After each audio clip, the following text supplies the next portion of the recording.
Bir qancha bemorlarni murojaatiga va ko'rikka kelgan bemorlarni iltimosiga ko'ra sizlar bilan bugun bitta qiziq temada gaplashamiz. Ya'ni bachadon bo'yni rak, bachadon bo'yni rak oldi kasalliklari yoki bachadon bo'yni eroziya, psevdoeroziya degan temalar bo'yicha gaplashamiz. Asosan bachadon bo'yni rakini, saratonini yoki eroziyasini keltirib chiqaradigan sabablardan bittasi bu inson papillomavirus, ya'ni VPC virusi hisoblanadi.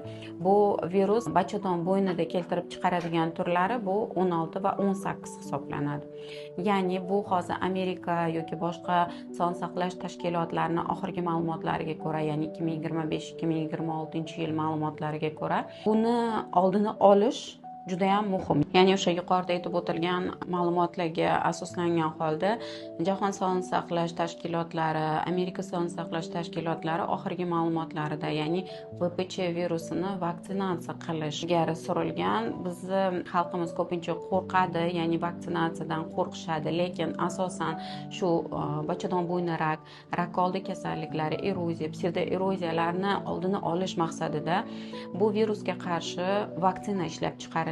Bu asosan o'sha turmushga chiqmagan ayollarda yokida maktab o'quvchilari, ya'ni 9 yoshdan 14 yoshgacha bo'lgan qizlarda qilinsagina bu narsani effekti 100% gacha bo'ladi.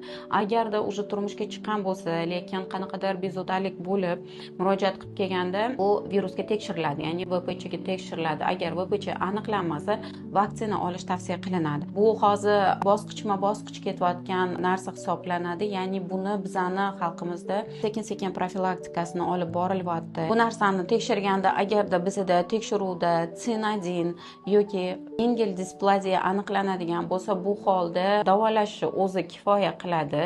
Ya'ni bu yerda kuydirish yoki olib tashlash degan narsalar bo'lmaydi. Agarda biz tekshirganimizda C2, C3 aniqlanadigan bo'lsa, unda albatta reproduktiv holatni saqlab qolish maqsadida lep bilan ekstiziya qilinadi. Keyinchalik o'sha bachadon bo'ynida kelib chiqaradigan o'zgarishlar, ya'ni rak oldi kasalliklarni oldini olish maqsadida bu vaksinatsiyani qildirish kerak. Agar organizmda o'sha tekshirganimizda VPC virusi, ya'ni 16-18 aniqlanadigan bo'lsa, bundan tashqari bu ayolimizdan kolposkopiya qilinadi va biopsiya olib tekshirib ko'riladi.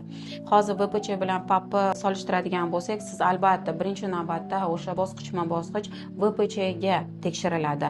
Har 3 yilda, har 5 yilda, iloji bo'lsa har yil bir marta tekshiruvdan o'tib turish tavsiya qilinadi.